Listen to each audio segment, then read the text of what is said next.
Merci Maïs Sako. Alors, c'est l'occasion, une belle occasion pour la reine euh, de se lever maintenant et d'aller en vacances. Hein, elle attendait cela. Elle est, Ne fait que ça se oui, rallonge, se oui. prolonge. Il y a quelques jours, elle avait affiché son impatience. Elle attendait ce petit bonhomme. Bon, il est là maintenant et Oui, et c'est tant puis mieux. c'est un petit garçon. Voilà. Voilà. Alors, c'est le bébé royal, on dit. Le Hein. bébé royal. Royal baby, en anglais. Merci. Troisième dans la file d'attente D'accord, sur c'est la très liste bien. des héritiers. Ok, ok. Et voilà, c'est terminé pour Maï. On va pouvoir aller se reposer un tout petit peu. Merci en tout cas, excellente journée. Excellente journée. Amis Merci, papa. téléspectateurs, voilà. Amis téléspectateurs, vous suivez Matin Bonheur. Nous sommes mardi 23 juillet. Une information peut-être qui ne vous intéresse pas forcément, mais une information tout de même. Eh bien, aujourd'hui, les Rastas célèbrent l'anniversaire de la naissance d'Haïlé Sélassié. Voilà, les Rastas de Jamaïque particulièrement. C'est l'anniversaire de la naissance d'Haïlé Sélassié. Il faut dire que les Rastas voient en lui le Messie. Le rastafarisme, un phénomène, c'est un mouvement de pensée messianique qui a vu le jour dans les Caraïbes et particulièrement en Jamaïque. Le rastafarisme vient donc de l'appellation Rastafari Makonnen. Et Rast étant donc en amharique, langue éthiopienne, ethnie donc d'Haïlé Sélassié, et Ras signifiant tête, ça désigne une autorité, quelqu'un qui dirige, quelqu'un qui commande. Et voilà, Haïlé Sélassié qui a été couronné en 1930, Négus d'Éthiopie, eh bien, a été désigné, reconnu par les Rastas comme étant eh bien, le Messie. Nous sommes ici en Côte d'Ivoire, nous sommes sous les tropiques et ce même mardi 23 juillet, sur le coup de 21 h sur RTI 1, eh bien, il y aura débat. Il y aura débat avec Lassine Fofana. On parlera de cybercriminalité, un fléau des temps modernes. Eh bien, c'est à suivre sur votre chaîne. Mais avant cela, à 18h35, eh bien, le premier numéro du RAID. Vous savez, c'est la période des grandes vacances et également c'est le moment de déballer tout ce que nous avons dans notre besace en ce qui concerne les émissions de vacances. Eh bien, ce soir, le premier numéro du RAID, c'est à suivre. Tout à l'heure, on va discuter avec Ben qui est ma foi, le présentateur de ce concept des années 2000. Voilà, c'est de la télé-réalité, il y a du tonus là-dedans, il faut des nerfs, il faut de l'endurance et puis il faut avoir de l'intellect aussi. Chers téléspectateurs, c'est un bonheur pour nous de recevoir le coordonnateur national du projet le projet d'appui au programme de reconstruction des infrastructures dans les zones centre, nord-ouest de la Côte d'Ivoire, en abrégé REC-CNO.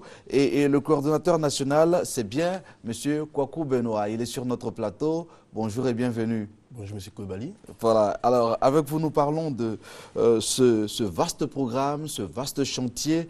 Et je voudrais aussi rappeler que c'est un programme qui est appuyé par la Banque islamique de développement. Tout à fait. Mais l'État de Côte d'Ivoire a contribué aussi. Il y a une contrepartie. C'est vrai que le coût global tourne autour de 15 milliards, c'est cela? 15 milliards pour la partie Banque islamique de développement, Oui. Mais en tout, environ 5 milliards pour la partie Côte d'Ivoire. C'est cela. Ouais. D'accord. Alors, vous êtes avec nous sur ce plateau. Nous allons nous intéresser à l'avancement, à l'avancée de ce chantier qui est noble et qui apporte le développement dans ces régions du nord, du centre et de l'ouest de la Côte d'Ivoire. Comment cela se passe sur le terrain concrètement aujourd'hui? Quel est l'état des avancements? Oui, mais merci, M. Koulibaly. Disons que le projet Rexeno est un projet multisectoriel qui qui consiste dans des volets eau potable, le volet route, le volet éducation et puis formation également. Et donc, ce programme, il est assez avancé. En chiffres, on parlerait d'avancement d'environ 90%. Et aujourd'hui, l'essentiel des activités, des travaux que nous avons réalisés est réceptionné. Et je crois que le point d'angle, c'est vraiment l'inauguration qui a été faite déjà en décembre 2012 par le Premier ministre, son Excellence Daniel Kablan-Duncan, des ouvrages d'adduction d'eau potable de la région de Mans. En 2012, et récemment, il était encore à Mans.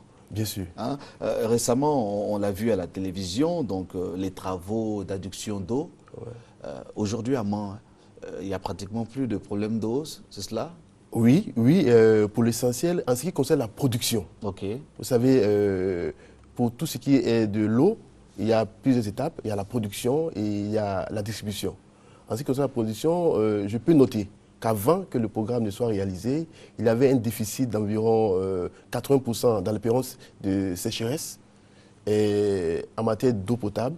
Et aujourd'hui, avec les actions que nous avons faites, pour les besoins d'une communauté estimée à près de 5 000 m3 par jour, nous sommes à 12 000 m3 par jour. Donc, on peut dire en termes de satisfaction de besoins, le projet permet de satisfaire au-delà, 2 fois, je dirais, la ville de Mans. Et dans tout cela, est-ce que vous arrivez à intégrer les populations au projet, les populations et particulièrement les paysans? Souvent, ce genre d'initiative qu'on salue se heurte à une certaine forme de séparation. C'est-à-dire que les populations ne se sentent pas concernées par ce qui se passe. Est-ce que vous arrivez à les intégrer? Oui, je pense que ça a été l'un de nos grands soucis. Je dirais que dans le cas du projet d'adduction d'eau de Mans, les populations se sont senties concernées. Mieux, tous les villages qui ont été traversés par les canalisations nous ont sollicités. Je pense qu'aujourd'hui, notre défi, c'est de pouvoir satisfaire tous ces villages. Je voudrais simplement vous préciser que le projet et la station de traitement de l'eau potable a été installée à Zoba. Zoba, c'est à l'entrée de la commune de Sanguiné. Donc, à environ 30 km de la ville de Mans. Donc, vous imaginez, quand vous commencez à vous installer une telle station, Sanguiné, tous les villages environnants pensent qu'ils vont bénéficier de l'eau. Donc, nous sommes sollicités, nous sommes attendus à ce niveau-là. Et donc, nous avons dû canaliser l'eau du fleuve à Zoba jusqu'à la ville de Mans. Sur le parcours de 30 km, nous avons dû réaménager le programme pour faire en sorte que les populations, les villages qui sont riverains puissent bénéficier de l'eau. D'accord. Et c'est ce centre qui est là? Oui, tout à fait. D'accord. Alors, vous avez choisi comme slogan construire demain, aujourd'hui, n'est-ce pas? Oui. Et donc, vous construisez l'avenir maintenant. C'est bien, voilà. Il y a l'eau, les gens, ils en profitent et c'est parfait. Alors, il y a l'eau potable, il y a aussi les routes, il y a la formation professionnelle et technique des jeunes particulièrement, et puis l'appui au service civique national. Alors c'est un vaste chantier, un vaste programme. Oui, je crois qu'on sort de crise. Quel est le plan le plan fondateur pour asseoir tout cela? Oui, le projet vise dans un premier temps à amener le développement dans toutes les régions de la Côte d'Ivoire. Et je crois qu'il contribue énormément à l'amélioration du cadre de vie des populations.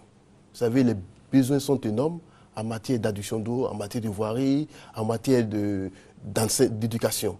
Vous savez que la crise qui a été assez âpre n'a pas laissé nos équipements dans leur état initiaux. Beaucoup de dégradations ont été constatées. Notamment, vous avez vu au lycée technique de Boaké, également qui a été totalement détruit, qu'il faut réhabiliter et permettre à ce que à l'approche rentrée à venir, cette école puisse être ouverte. Alors, je parlais de la voirie, Oui. et là, nous sommes, je ne sais pas sur quelle voie nous sommes, mais je sais que vous avez démarré donc, les chantiers d'Odiéné, notamment le lycée professionnel, et puis ça va continuer. Oui, et je voudrais préciser que c'est le lycée technique de Boaké qui a démarré. D'accord. Le lycée professionnel va démarrer très bientôt. Ok. Nous avons fini pratiquement tout ce qu'il y a comme études. Et donc, après les appels d'offres, on pourra recruter des entreprises qui seront chargées d'exécuter les travaux sur le terrain. D'accord. Alors, dans tout cela, il y a des difficultés. Quelle est la grande difficulté aujourd'hui du REC-SENO? La grande difficulté, c'est de pouvoir bénéficier de l'appui de tous les acteurs et de s'assurer qu'effectivement, étant donné que c'est un programme, je l'ai dit, multisectoriel, il est complexe, il y a beaucoup d'intervenants, c'est de pouvoir les amener à agir au même moment sur la même matière. Je pense que c'est un peu cette contrainte à fédérer tous les efforts. D'accord. Quand vous parlez des différents partenaires, vous parlez exactement de qui? Je sais qu'il y a donc la Banque islamique de développement, il y a l'État des Côte d'Ivoire. Est-ce que vous parlez des populations qui sont sur le terrain? Les populations sur le terrain ne nous causent pas de soucis. Au contraire, les autres partenaires, elles attendent beaucoup de ce projet. Voilà. Les autres partenaires? Les autres partenaires, les partenaires techniques, c'est-à-dire entre les bureaux d'études et les entreprises. Vous savez, on a beaucoup d'entreprises, mais pour l'essentiel des petites et moyennes entreprises qui n'ont pas travaillé pendant longtemps, mais qui se sont réveillées à faveur de tous ces projets-là. Et donc, il faut vraiment encadrer fortement. Je pense que c'est en ce moment qu'on a que difficulté, mais je pense que grâce à l'expertise des bureaux d'études, grâce à l'expertise des cellules d'exécution de composantes, les maîtres d'œuvre qui nous accompagnent, notamment l'ONEP pour l'eau potable, AGERoute pour les questions de route et le CSC pour l'enseignement technique, nous arrivons à juguler toutes ces difficultés-là. Bien sûr. Accroître donc l'accès à l'eau potable dans toutes ces régions de notre pays et puis améliorer la qualité du réseau routier et installer le bien-être, instaurer le bien-être partout dans notre pays. Merci beaucoup. Mais avant de vous laisser partir, je voudrais vous demander de vous adresser à tous ces partenaires, à toutes ces populations que vous rencontrez au jour le jour dans le cadre de ce projet fort important. Oui, d'abord, nos partenaires financiers, à la Banque islamique de développement, je ne suis pas certainement la personne autorisée pour parler au nom du gouvernement, mais ayant pratiqué certains de mes collègues de la Banque islamique de développement, je voudrais leur dire merci pour leur disponibilité, pour leur courtoisie, mais également pour tous les efforts qu'ils font pour faciliter la mise en œuvre du projet en payant rapidement les entreprises. Je voudrais m'adresser particulièrement à So Abdallah. Mais je voudrais aussi revenir au niveau de la Côte d'Ivoire, dire merci aux populations pour leur patience. Vous savez, quand on vous annonce un programme, ça prend du temps pour la mise en œuvre et c'est depuis 2011 que nous avons démarré les activités. Et 2 ans après, on peut dire qu'on a exécuté ce projet à 90% et les populations étaient vraiment pas patientes. Nous voulons dire merci. Ce que nous faisons, c'est pour elles. Et tous ceux qui m'ont accompagné, notamment les cellules dont j'ai parlé tout à l'heure, les agents d'exécution, ONEP, AGERoute, CSEP, l'unité de coordination, mes collaborateurs, à tout ça, je voulais dire mais merci pour vraiment leur disponibilité et puis pour ce qu'ils ont su démontrer leur savoir-faire. On ne peut pas terminer une telle rencontre sans se tourner vers notre autorité, la structure pour laquelle nous travaillons, c'est-à-dire la primature. Et donc, on voudrait dire merci pour le choix qu'ils ont fait de nous faire confiance. Et nous espérons avoir donné satisfaction dans le temps que nous a été imparti pour exécuter cette partie des réalisations.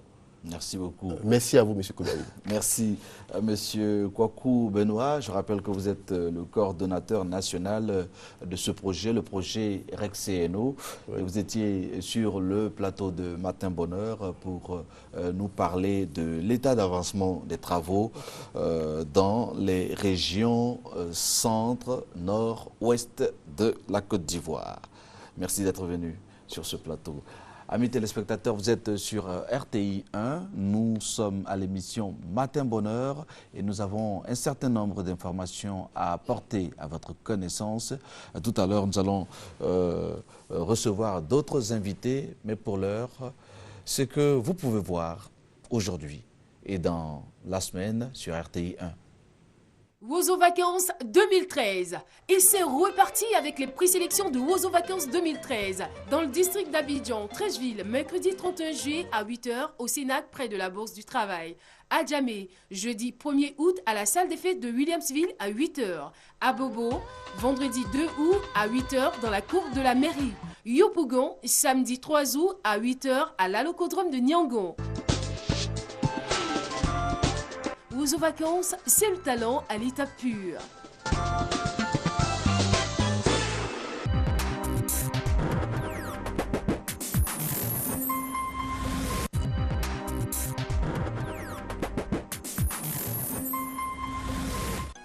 Deuxième manche éliminatoire de Star Karaoké 2013.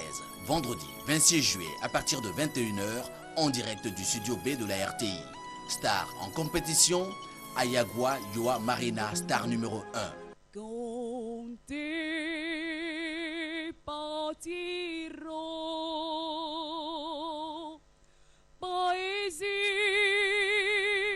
Star 2, Nyagne Yann Herman. Les hommes les pires et les tout-puissants, les pires bourreaux et même les dioles souvent, avec tous au moins une femme qui les aime tant. Star 3, Wei Yanyan Rogelina Londel.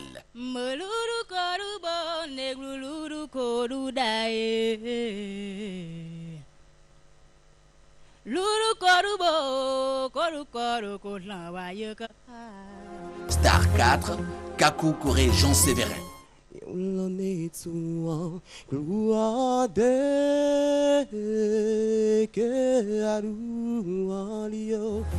Désignez dès à présent votre star préférée en envoyant la lettre S, suivie du numéro de votre candidat S1, S2, S3 ou S4 par SMS au 98 089 à partir d'un numéro MTN.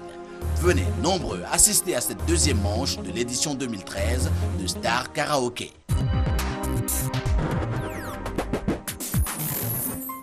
Voilà, chers téléspectateurs, nous étions tout à l'heure avec le coordonnateur national du projet REC-CNO, M. Kwaku Benoît, pour parler des travaux d'aménagement, de reconstruction, de réhabilitation dans les zones centre, nord, ouest.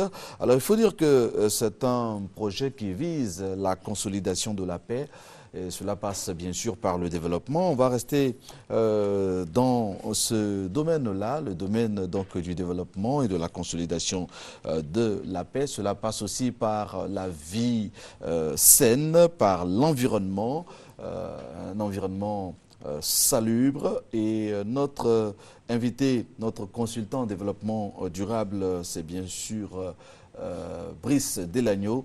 Bienvenue sur ce plateau. Bonjour, M. Coulibaly. Alors, nous allons parler d'un sujet qui nous parle tous les jours, celui de la dépollution de la lagune Ébrié. Votre avis là-dessus? Je sais qu'il y a un certain nombre de travaux qui sont menés. Il y a le Premier ministre lui-même qui a pris à bras le corps ce vaste chantier. Qu'est-ce que vous voulez ajouter? Qu'est-ce que l'Ivoirien doit retenir outre tout ce qui est en train d'être fait? Alors, merci monsieur. Je pense quand même qu'il faut savoir ce qu'est d'abord la lagune Ébrié. C'est au moins 120 000 hectares. Et puis, il faut savoir aussi que la lagune Ébrié a participé véritablement au développement du port autonome d'Abidjan. Et aujourd'hui, ceux qui ont déjà autour de 70 ans vous le diront, la lagune Ébrié offrait quand même beaucoup d'opportunités. Donc, c'était nos parents qui se retrouvaient pour des baignades. Il y avait des skieurs. C'était au moins 150 espèces de variétés, donc de fruits de mer, de coquillages. Et donc, ces espèces-là ont quand même fait l'objet d'études par des biologistes et des environnementalistes. Et donc aujourd'hui, nous constatons tous que cette opportunité que nous avions, qui est donc la perle des lagunes aujourd'hui, est en n'est souffrance. plus ce qu'elle était. Mais il faut savoir aussi qu'au-delà de tout ce que nous avons dit, il faut comprendre aussi quels étaient vraiment les problèmes de pollution. Il faut savoir qu'on a quand même environ 60% des industries donc, qui sont installées donc, autour de cette lagune. Donc c'est clair qu'avec cette concentration d'activités industrielles, la pollution, elle est évidente. Et il faut aussi savoir qu'il y a quand même aussi la contribution des populations elles-mêmes en termes d'ordures, parce que nos ordures, d'abord, nous n'avons pas donc, des comportements de tri écologique et sélectif chez nous, donc ça fait déjà un premier handicap. Ensuite aussi, il faut parler également de toutes ces entreprises aussi qui sont chargées du ramassage des ordures. Donc il n'y a pas véritablement ce mécanisme aussi perpétuel de ramassage. Donc cela fait que nous avons au niveau des eaux de ruissellement, au niveau des eaux de pluie, le drainage qui s'opère, et donc tout cela entraîne la pollution donc, de cette lagune-là. Et puis il y a eu quand même une étude du CIAPOL aussi qui a prouvé qu'il y avait quand même la sédimentation des eaux usées qui se déposaient. Donc tout ceci contribue donc à la pollution de notre environnement, donc, et particulièrement de la lagune ébriée. Alors, les conséquences de cette pollution, il faut savoir d'abord, c'est la contamination de la chaîne alimentaire. Si vous arrivez aujourd'hui au niveau de la lagune ébriée, vous allez vous rendre compte que les poissons qui existaient n'existent plus. Donc ça veut dire qu'il y a certainement un manque d'oxygène qui empêche les poissons de proliférer. Donc les poissons vont se déplacer pour aller à un autre endroit. Vous voyez toute cette partie-là qui est là, donc la baie de Cocody, c'est une partie qui était, c'est-à-dire qui était vraiment de l'eau douce qui permettait aux gens de se baigner. Mais aujourd'hui, nous avons des pneus, nous avons tout ce qu'il y a comme hydrocarbures là, vous voyez par exemple la végétation qui disparaît, etc. Donc aujourd'hui, il est question de montrer un peu cette pollution-là, mais en même temps aussi attirer l'attention des uns et des autres, pour que chacun puisse faire son travail. Alors aujourd'hui, il faut savoir quand même qu'il y a des solutions qui sont proposées. Comme vous l'avez dit tout à l'heure en introduction, le Premier ministre a pris à bras le corps donc, cette question, et aujourd'hui, nous avons des travaux de dépollution qui sont en train d'être menés. On va dire que c'est le gouvernement oui, de parce Côte que je dis, d'Ivoire. tout à fait. Et donc, il y a ces travaux, vous voyez les engins qui sont posés là et qui ont commencé déjà à travailler, mais il y a l'action de l'homme. Oui, c'est ce que je disais. Voilà, nous sommes en phase. Il y a l'action de l'homme et c'est grave. Les fait. pneus n'ont pas leur place là-bas. Tout à fait. Il faut revoir ses habitudes. Il faut, c'est pas un luxe que de demander à un homme, à un père de famille, à une famille même, d'être propre et d'être écolo. Tout à fait. Et ce que nous sommes en train de dire, effectivement, parce qu'il faut voir un peu le processus. Si déjà nous entamons, il y a déjà une politique de dépollution de cette lagune, ce qui est une très bonne chose déjà. Maintenant, c'est d'attirer vraiment l'attention des uns et des autres sur le maintien de ce processus-là. Parce que lorsqu'on dépollue, il faut arriver à un moment donné à stopper la pollution. Et c'est pour cela que nous pensons quand même que chacun vraiment doit s'engager donc à pouvoir préserver cette lagune-là. Parce qu'aujourd'hui, il n'est plus question d'injecter de l'argent dans cette dépollution. Et puis derrière également, il y a des comportements qui emmènent encore à la pollution. Donc aujourd'hui, il est important pour nous d'attirer l'attention des gens parce que nous sommes tous coupables. Pour une fois, sur un sujet, nous sommes tous coupables et nous pensons que chacun à son niveau peut faire quelque chose. Au niveau, par exemple, du gouvernement, comme vous l'avez dit, il y a donc cette action de dépollution qui est engagée, que nous saluons au passage. Et il y a aussi les personnes, les populations que nous sommes, qui devons éviter de jeter tout dans la lagune. Parce que lorsque nous avons effectué notre visite pour voir un peu ce qui se faisait, nous avons quand même vu des populations, des habitants qui se permettaient d'utiliser la lagune comme un dépotoir. Donc, ce n'est pas normal. Donc, nous avons des populations riveraines à qui nous demandons de ne pas prendre la lagune comme une décharge, mais plutôt comme une opportunité de développement. Et puis, il y a aussi ces industriels-là également. Il faut quand même que nous arrivons à soutenir des actions qui vont dans le sens de la protection de l'environnement. Il faudrait une régulation. Tout à fait. Et nous pensons également que le gouvernement pourrait aussi aller au-delà à travers l'instauration de certaines taxes qui pourront nous permettre vraiment de mettre un peu la pression parce que le gouvernement dispose de tous les appareils pour pouvoir donc réprimer tous ces comportements de pollution environnementale. Mais il faut également aussi que nous puissions soutenir à travers des campagnes de sensibilisation pour que la lagune ébriée ne soit pas vraiment cette perle des ordures-là. Et vous savez, aujourd'hui, ce plan d'eau-là, c'est un plan d'eau qui offre vraiment une opportunité de tourisme pour tous les les Abidjanais, plutôt que d'aller jusqu'à Bassam, jusqu'à Assine, etc. On pouvait donc utiliser ces différentes rives-là pour organiser vraiment des bungalows, pour permettre aux gens vraiment de ne pas aller loin, mais de trouver un espace à côté pour pouvoir se reposer. Donc nous pensons que nous avons vraiment attiré l'attention des uns des autres. Chacun fait son travail à son niveau. Nous, en tant qu'ONG, nous essayons de sensibiliser, mais il faudra également que les populations continuent à soutenir ces actions de dépollution qui sont menées pour soutenir donc, et protéger surtout notre lac Guinée-Brie. Merci beaucoup Brice Delagno, consultant en développement durable, président de l'ONG Amistad. Merci, hein, c'est tout ce qu'on pouvait dire ce matin sur l'état de notre lagune et puis notre action commune, comment faire pour arrêter, stopper l'hémorragie. Merci d'être venu et puis excellente journée. Merci à vous. Très bonne journée. Alors, de l'environnement à la santé, la transition est aisée. Docteur Sourou, je suis très heureux de me retrouver en face de vous. Avec vous, ce matin, nous allons parler des maladies de la prostate. Oui. On a coutume de dire que c'est une maladie qui concerne les hommes uniquement. Vous le confirmez? Oui. D'accord. La prostate, qu'est-ce que c'est? La prostate, c'est une glande qu'on retrouve évidemment chez les hommes, comme on m'a dit, qui est en forme de châtaigne, qui pèse à peine 15 à 20 grammes et qui est située en dessous de la vessie et qui est traversée par une partie de l'urètre.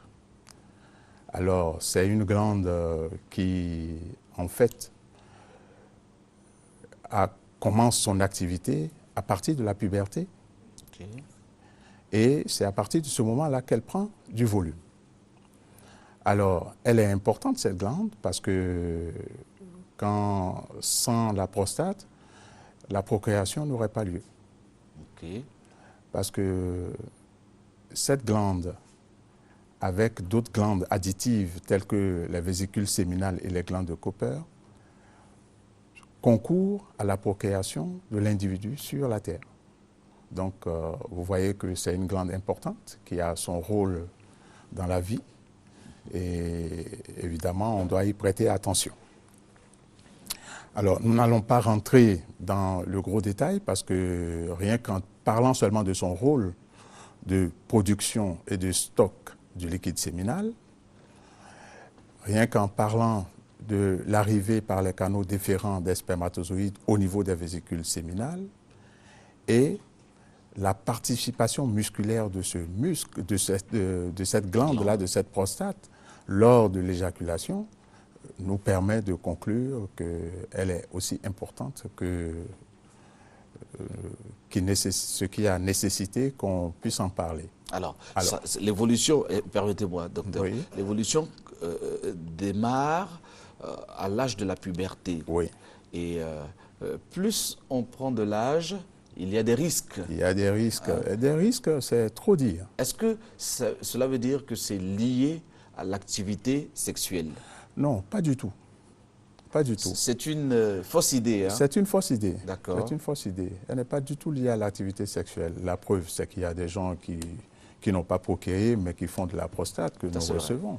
Donc, vous voyez que ce n'est pas lié du tout à l'activité sexuelle. Cependant, de par sa situation, elle-même, de par sa situation et son rôle, c'est qu'elle-même est sujette à certaines maladies. Alors, il y en a principalement 3, dont une préoccupe beaucoup plus les gens. Il y a les prostatites, c'est-à-dire les infections de la prostate. Et on le comprend aisément, parce qu'il y a un conduit qui le traverse. Donc, s'il y a une infection qui part de l'urètre et remonte, donc la glande est atteinte. Il y a l'hyperplasie de la prostate, ce que les gens appellent communément l'adénome de la prostate, qui est une affection qui est liée même à son activité et qui peut survenir chez n'importe qui, d'ailleurs qui survient chez n'importe qui, parce que la plupart d'entre nous, même jusqu'à l'âge de 80 ans, nous avons notre prostate, mais parfois elle est asymptomatique, elle ne réagit pas.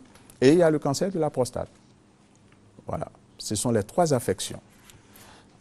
Est-ce qu'il y a des techniques? Qu'est-ce qu'on fait pour éviter cela? Oh, pour éviter la prostate,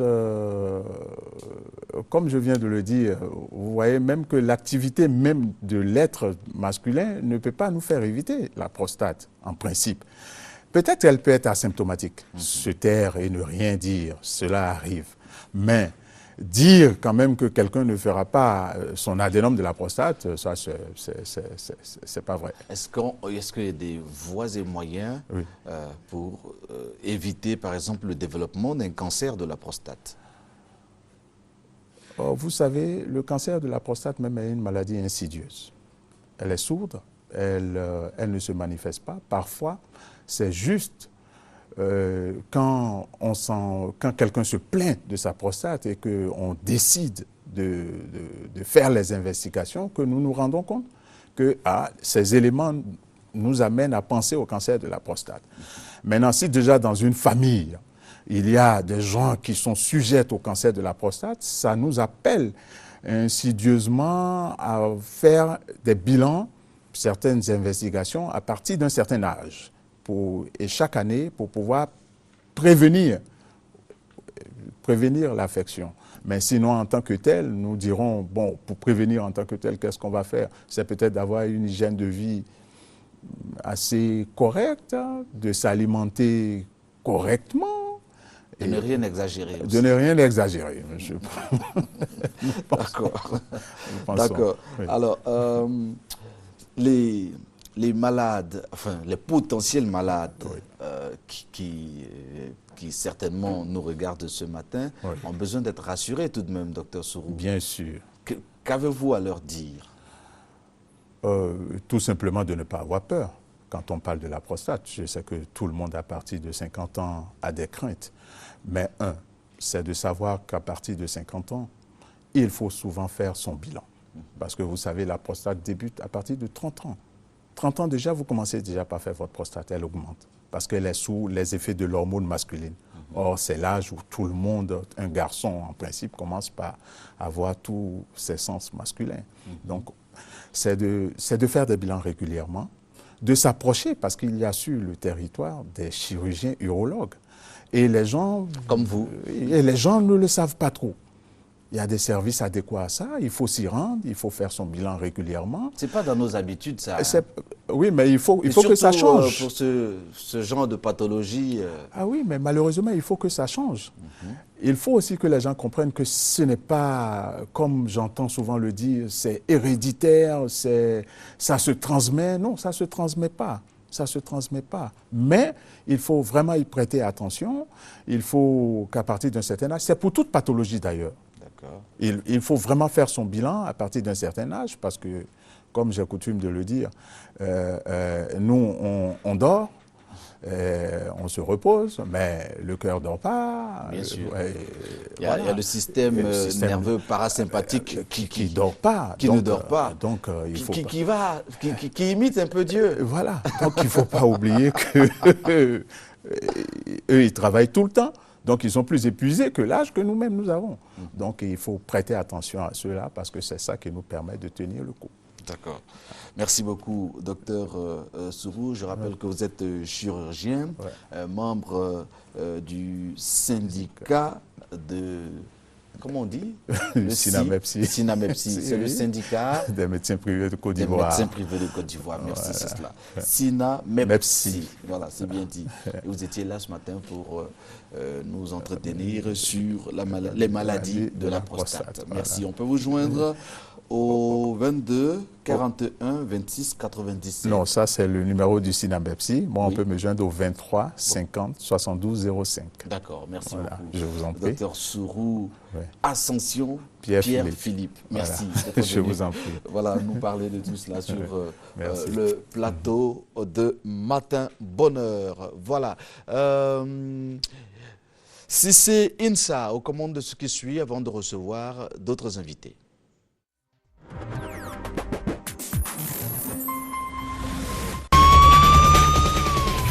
jeune des 10 communes du district d'Abidjan, tu as entre 18 et 35 ans, ce message est pour toi. Pendant ces vacances 2013, la RTI et Bulb Studio arrivent chez toi avec la première télé-réalité intercommunale de sport et d'intellect, le RAID. Tu te sens fort, tes amis sont agiles mais aussi intelligents, alors inscrivez-vous. Envoie plusieurs fois e-RAID au 98 089. Venez compétir en équipe et repartez avec de nombreux lots de différentes valeurs pouvant aller jusqu'à 1 million de francs CFA. Le RAID, c'est du sport, de l'intellect, des quiz, de l'aventure et la fête de l'exploit. Venez défendre vos couleurs face aux autres communes d'Abidjan dans la joie et la bonne humeur. Inscrivez-vous massivement. Envoie plusieurs fois e-RAID au 98 089 et entraîne-toi car la caravane du RAID arrive dans ta commune.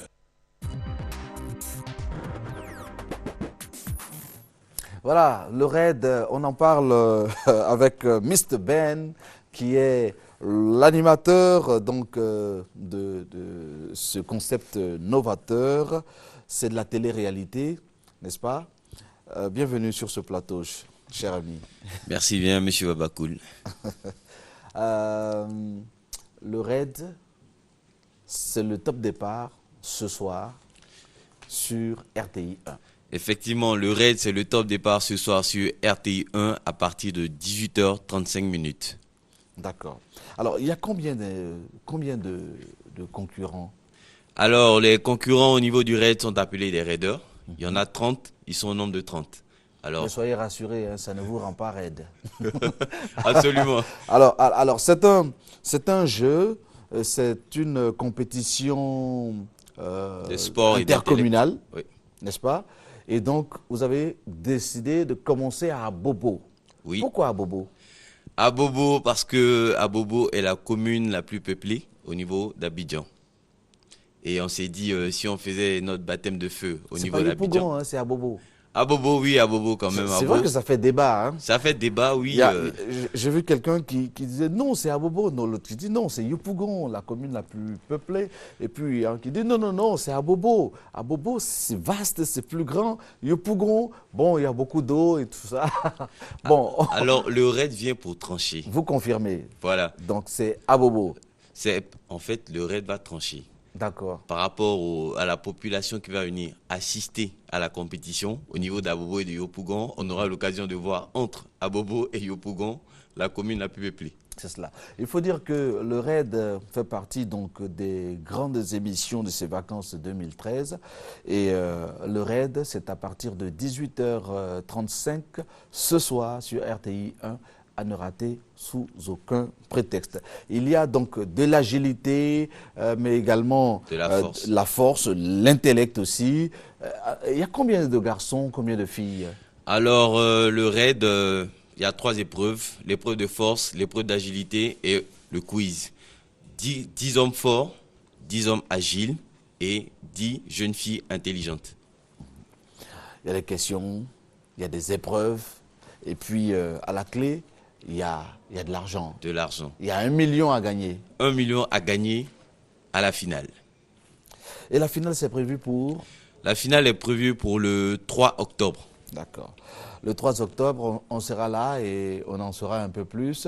Mais avant, je voudrais vous proposer de suivre cet extrait du RAID.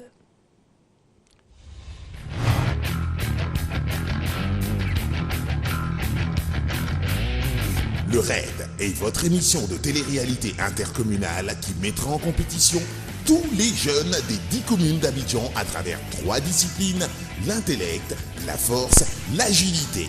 Dans chacune de ces disciplines, des épreuves diverses et variées devront départager nos raiders. Aussi, tout au long de ces 3 mois d'efforts, le physique et l'intellect de nos concurrents raiders seront réellement mis à rude épreuve. D'où la nécessité d'une visite médicale effectuée par notre médecin et ceux de notre partenaire du SAMU. Passé la visite médicale, les concurrents raiders procèdent au tirage au sort pour la constitution des équipes de 3. Ainsi, une équipe type du RAID comprendra en son sein une intellectuelle pour résoudre les énigmes posées, un agile, voire rapide pour battre le chrono et un fort pour les épreuves nécessitant du muscle. Chacun de ses 3 coéquipiers à travers sa discipline pourra et devra qualifier son équipe. Les raiders ainsi constitués en équipe de 3 s'affronteront dans 3 disciplines, force, agilité et quiz. Mais quelles en sont les épreuves? Oh, mais c'est pas fini. Oh, c'était tellement joli ces images, si c'est ça. Bon, d'accord, c'est pas grave. On est prêt donc, hein? On est prêt. On est prêt. Dès 18h30, on sera tous devant notre poste téléviseur et puis on va suivre cela. D'accord, je voudrais rappeler que pour le raid, il y a les quotidiennes. Oui, le bien mardi, sûr. le mercredi, le jeudi et le vendredi et le samedi, le prime à 17h30 sur RTI 1. D'accord. Et puis, il y a du rire, il y a la détente. C'est une grande fête, le Les raid. jeunes, ils sont extraordinaires. Hein? Et voilà, on a mis tous les moyens. Sur RDI 1, ça se passe comme ça. Tous les moyens, vous voyez ces images-là, vues du ciel. Bon, Il y a des plans, des images aériennes, oui. des plans en hauteur et aussi, il y aura des plans au niveau de la piscine. Bien sûr. Dans l'eau. Bien sûr. C'est à suivre donc sur RTI 1, le raid, top départ ce soir. Mr. Ben, merci. Merci bien à vous, Monsieur Koulibaly. Nous allons nous intéresser au transport terrestre, à la circulation. Vous êtes le directeur général donc, des transports terrestres et de la circulation, Monsieur Kwaku Romain. Bonjour et bienvenue. Bonjour. Alors, c'est un événement important, la pose de la première pierre de la gare routière interurbaine d'Abidjan. C'est un rêve qui devient réalité. Mais j'ai plutôt l'impression que certains n'y croient même pas. Certains ne voient pas ça venir. Oui, Monsieur Koulibaly, merci beaucoup. Je veux d'abord, avant de démarrer, quand même dire merci à la RTI pour l'occasion qu'il nous donne de pouvoir nous exprimer sur ce projet majeur. Tout à l'heure, tu disais que c'est un rêve, c'est une réalité. Effectivement, et profiter aussi pour dire merci aussi à Monsieur le ministre des Transports, Gassou Touré, qui a pesé de tout son appui pour que ce projet-là essaie de voir le jour. Parce que tout à l'heure, tu le disais, est-ce que beaucoup de gens n'y croient plus? Parce qu'effectivement, c'est un projet qui date des années 90. Et effectivement, il y a eu plusieurs études qui ont été faites. Il y a eu des tentatives, mais on n'a jamais réussi à vraiment créer cette gare routière-là, la dimension de la ville d'Abidjan. Et aujourd'hui, Dieu merci, on est en train de tendre vers, n'est-ce pas, la réalité. Alors donc, pour aller très vite, aujourd'hui, Abidjan, la ville d'Abidjan a une gare qui existe au niveau de la commune d'Adjamé, n'est-ce pas, qui est encadrée entre l'avenue 13, le boulevard de Gaulle, et donc le boulevard d'Angia-Brogoua. Et on le sait, cette gare-là n'est pas aménagée convenablement. Il y a donc l'inondation, il y a l'insécurité, il y a tout ce qui on constate comme dysfonctionnement majeur à cette gare. Alors, le projet, c'est de déplacer cette gare-là dans une zone plus accessible, l'aménager avec toutes les commodités pour qu'on n'ait plus peur d'aller à la gare et que tout cela puisse encourager les Ivoiriens à voyager davantage. Donc voilà le projet, c'est le projet des transporteurs. Donc aujourd'hui, depuis l'année de 2012, le gouvernement a décidé que nous mettons un accent tout particulier sur ce projet parce que les transporteurs, effectivement, n'avaient pas encore de plateforme de débarquement et de chargement digne de ce nom. Donc suite à un appel d'offres, et suite à l'appui du ministre des Transports qui a pesé de tout son poids pour rechercher les partenaires à travers tous les pays, nous avons pu avoir un partenaire qui aujourd'hui a accepté de venir construire la gare, l'exploiter et le transférer ensuite à l'État. Donc c'est un système de BOT, n'est-ce pas? Il va l'entretenir et puis ensuite au bout d'un temps, transférer le projet à l'État. Donc le financement est assuré à 100% par le partenaire et l'État, n'est-ce pas, met le site à sa disposition. Donc la convention a été signée depuis avril 2013, le 24 avril. Aujourd'hui, la première étape, c'est la pose de la première pierre. Et l'événement est tellement important que le président de la République, son Excellence, Alassane Ouattara, a décidé de venir rehausser de sa présence cette pose de première pierre-là. C'est pour cela que, tout à l'heure, vous avez dit, le rêve devient une réalité parce que nous avons tous concouru à ce qu'on ait cette gare-là. Ce sera une gare routière aux normes modernes. Merci, M. Koulibaly. Alors, ça doit être accompagné de renforcement de capacité, ça doit être accompagné d'un certain nombre de mesures. Est-ce que vous pensez que les premiers bénéficiaires même, je veux parler donc des transporteurs, des conducteurs, sont préparés à cela, à cette épreuve-là? Tout à fait. Non, mais nous avons tenu compte de cela. Vous savez, ces grands projets, parce que quand le président a dit que nous devons devenir un pays émergent, ça dit que nous devons avoir des infrastructures, n'est-ce pas, qui obéissent à des normes internationales. Et donc, tout ceci va s'accompagner avec des formations au niveau de chaque secteur. Déjà au niveau du ministère des Transports, dans la réforme que le ministère des Transports est en train de mettre en œuvre, il y a un vaste chantier qui concerne surtout le changement de conduite, la formation, la discipline. Alors, ça c'est important. Je suivais un élément filmé et il y a un usager qui se plaint de ce que les chauffeurs de Bouaka garent mal, ils conduisent mal. Et un des chauffeurs qui dit, nous, on ne gare pas mal. Ce sont les passagers qui nous arrêtent mal.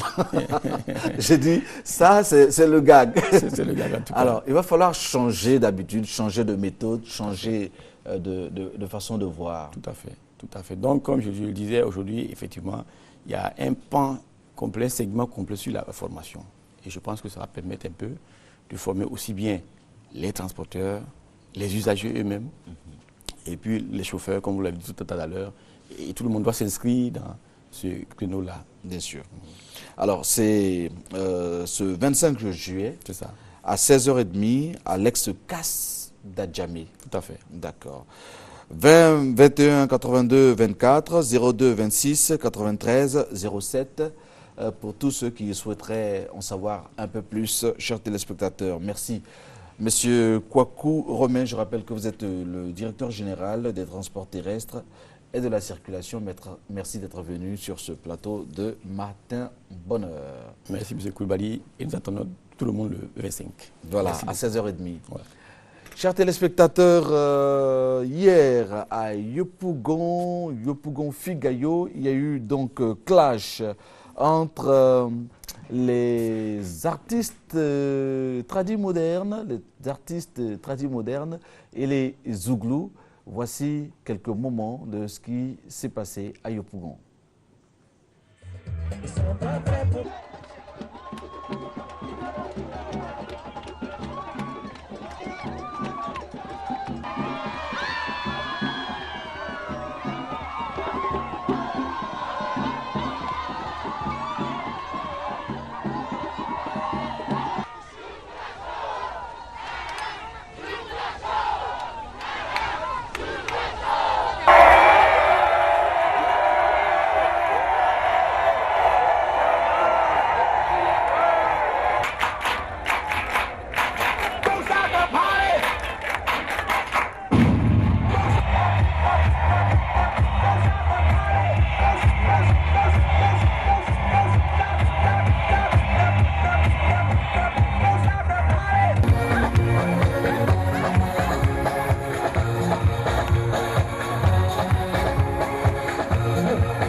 Voilà, et on termine sur cette image de la réalisatrice sur son pupitre. Voilà, sur ce plateau, nous recevons la présidente Irielou Colette et Madame Ponelou Hortense.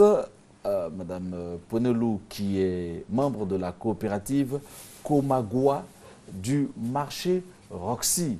Le marché Roxy, c'est à Djamé, hein? D'accord. On appelait ça avant Marché Gouro, non? C'est marché Gouro. On appelle toujours marché Gouro. Gouro, Rossi, Komawa. Voilà, nous sommes donc au marché, chers téléspectateurs. Et au marché, il y a des condiments, il y a des légumes. Irielou, Yadro. Très bien, même Madro. D'accord, elle va très bien. Alors, il y a donc deux femmes, deux braves dames du marché Gouro sur ce plateau de Matin Bonheur. Avec vous, nous parlons donc des prix et on se rassure de la baisse des prix des condiments, des denrées alimentaires sur nos marchés. Comment se porte le marché aujourd'hui? Merci, Baba Koul. Je voudrais dire aux Ivoiriens que les marchés se portent très bien parce que nous sommes en train de travailler. Nous sommes en train de travailler. Faites tout pour que chaque Ivoirien, dans sa localité, qui trouve les denrées moins chères et qui gagne l'argent. Les paysans aussi qui gagnent l'argent. Donc, dans ce sens-là, nous sommes en train de travailler pour que le prix que nous avons lancé ce projet, que tout le monde puisse prendre en compte. Aujourd'hui, si vous avez vu que le marché Rossi est avec moi, c'est à travers Natilou que toutes les femmes se sont intéressées aujourd'hui. Je peux vous dire que toutes ces femmes qui sont les membres des coopératives, les présidents des coopératives, c'est une école. Ce sont les enfants dans l'école de Natilou Irié. Et comme elle a fait, nous aussi, nous sommes ses enfants. Il faut qu'on transforme le marché. On transforme le marché d'une manière et qu'on ne reste pas dans l'état d'avant. Il faut évoluer. Il faut évoluer. Puisque nous sommes en train d'installer aujourd'hui système d'irrigation en Côte d'Ivoire grâce au président de la République. Donc nous, on ne peut pas rester toujours faire l'état. Dans les marchés, sur la route, tu vas aller voir caoutchouc noir déposé, on va déposer les produits dessus. La sécurité alimentaire, ça fait partie de la santé de la population. Bien dit, la sécurité alimentaire. Ça fait partie de la santé de la population. Okay. Nous voudrons que les gens, quand ils mangent, ils aient la santé. D'accord. Alors, vous prenez Lou Hortense, comment vous prenez soin des aliments? Comment vous faites pour assurer justement cette sécurité alimentaire au marché de Roxy? C'est ça qu'on veut voir parce qu'on veut dire à la population, aujourd'hui les choses évoluent. Que l'État veut que nous qui sommes les vivriers et nous qui sommes les femmes de coopératives, que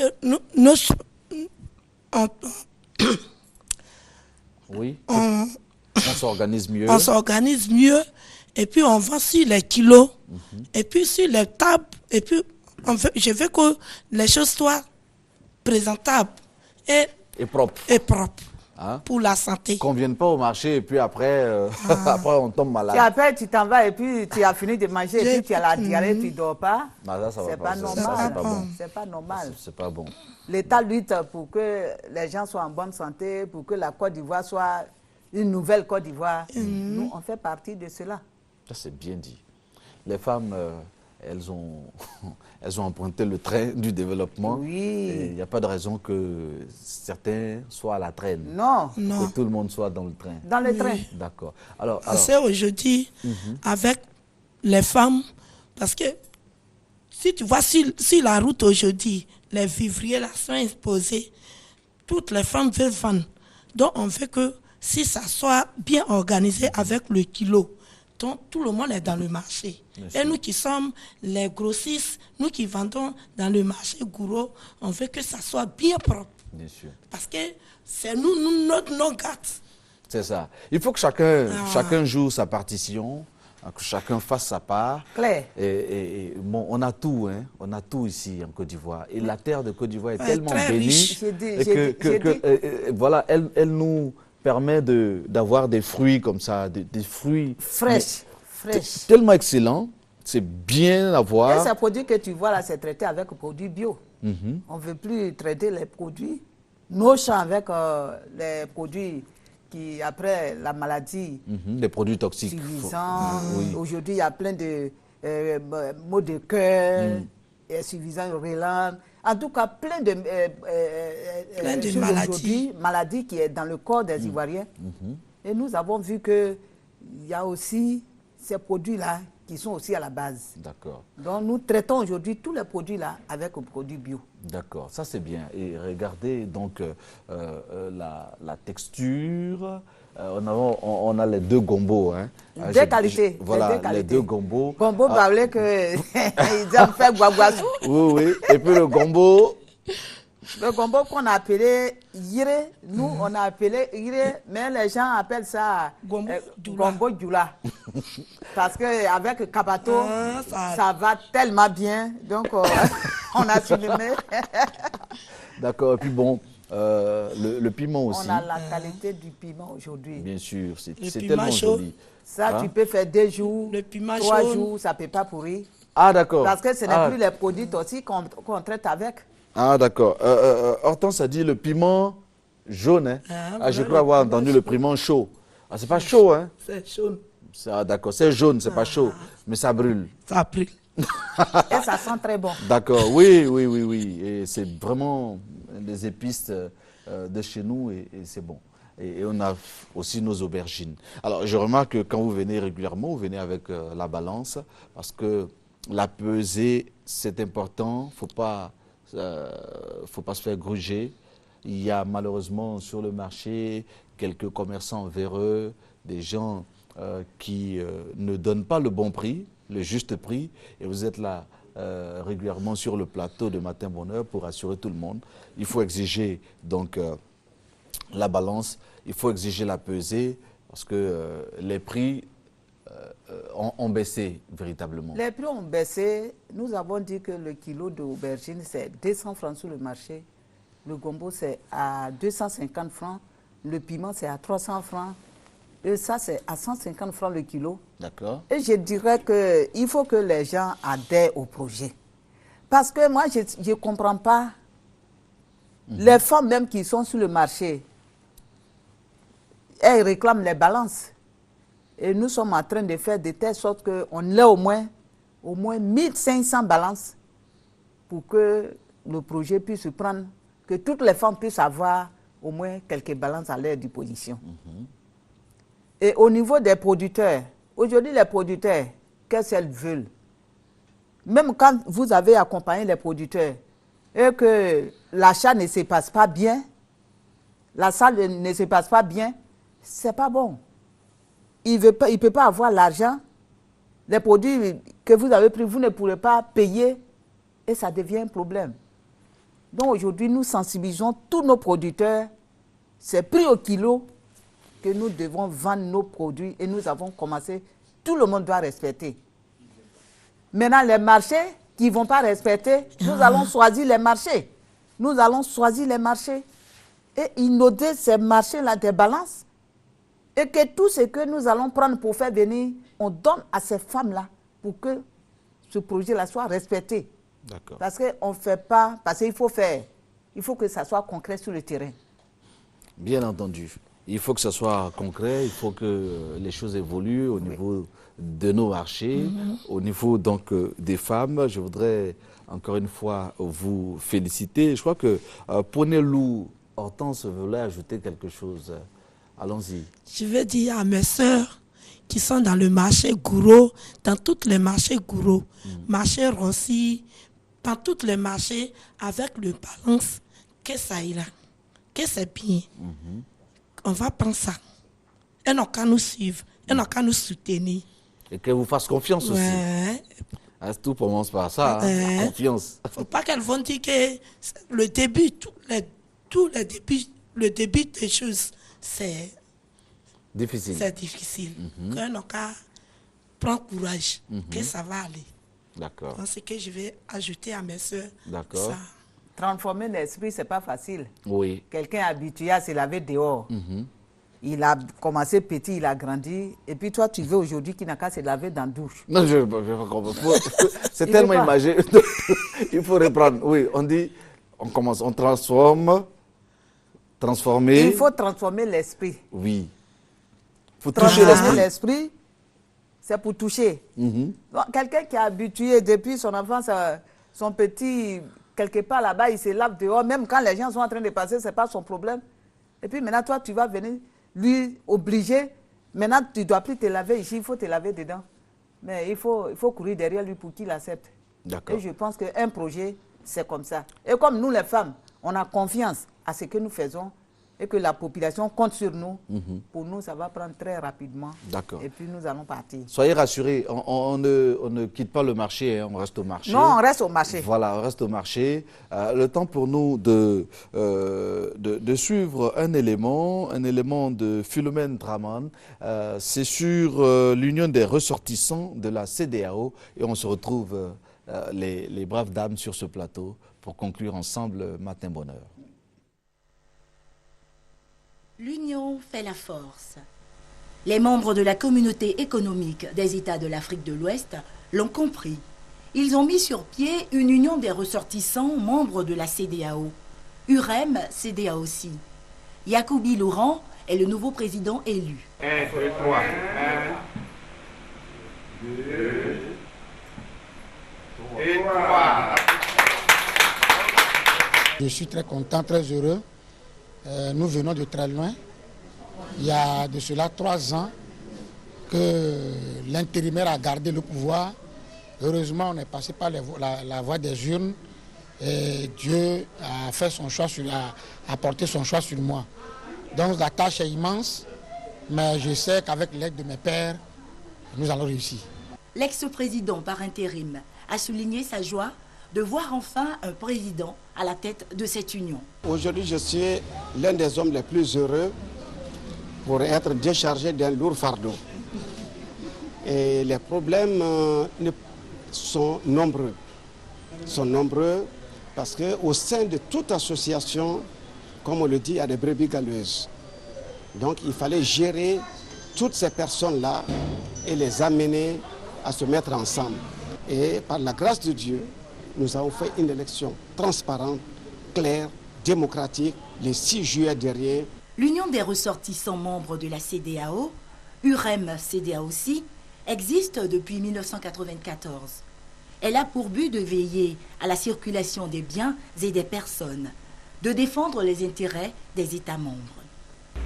Merci.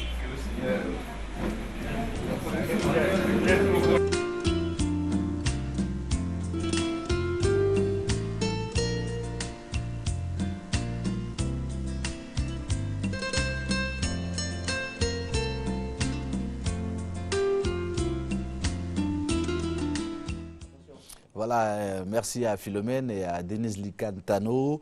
On va conclure là-dessus en disant simplement que l'union fait la force. L'union fait la force. Hein. Voilà. C'était donc l'élément qui nous a permis donc de connaître le tout nouveau président donc, de l'Union des ressortissants de la CEDEAO. Alors, au marché également, l'union fait la force et c'est l'union des femmes, des braves dames donc, de la fédération donc, des femmes du février de Côte d'Ivoire qui va donc porter tout le monde vers un mieux-être, une vie paisible, une vie encore plus harmonieuse. Oui, puisque avec ce kilo-là, tu pourras faire ton programme dans le mois. Combien tu dois dépenser maintenant dans le mois dans la nourriture? C'est plus économique. C'est plus économique. Que on a un président économiste, hein? Donc il faut prendre le train en marche. Bien sûr. Il faut prendre le train en marche. Ça, c'est bien dit. Il faut prendre le train en marche. Oui. Et ceux qui ne sont pas dans le train? Ils vont rester derrière. Voilà, ce sera donc notre conclusion. Hein. Merci à vous, les braves mamans donc, du marché. Ponelou Hortense, membre de la coopérative Komagua du marché Roxy d'Adjamé. Et puis Erielou Colette, qui est donc la présidente de la coopérative des femmes, les femmes du vivrier, la Fédération nationale des vivriers de Côte d'Ivoire. Voilà, c'est trop long ça. C'est pas long, c'est simple là-bas. D'accord, allons-y, je vais m'y faire, allons-y. Fédération nationale des coopératives des femmes du vivrier de Côte d'Ivoire. Comment on dit ça rapidement? FENACOVICI. FENACOVICI. Ça ressemble à du gourou finalement. Hein? Non, ça ressemble au Sénifo. D'accord. Merci beaucoup. Voilà, j'ai eu beaucoup de bonheur à vous présenter. Donc, un matin bonheur. Et puis, les prix n'ont pas changé. On va rappeler le kilo à 200 francs, ça, pour les aubergines. Voilà. Hein? Gombo à 250. À 250 les deux francs. qualités de gombo. Oui. Et le piment à 300 francs. Et l'aubergine violet à 150. D'accord. Et exigez la balance. Hein? Exigez la balance. Amis téléspectateurs, j'ai eu beaucoup de bonheur à vous présenter ce numéro de Matin Bonheur. Et demain, c'est mercredi. Demain, mercredi 24, eh bien, nous serons à notre poste. Portez-vous bien. Excellente journée sur RTI 1. www.rti.ci si vous voulez revoir ce programme. Merci, portez-vous bien. Au revoir.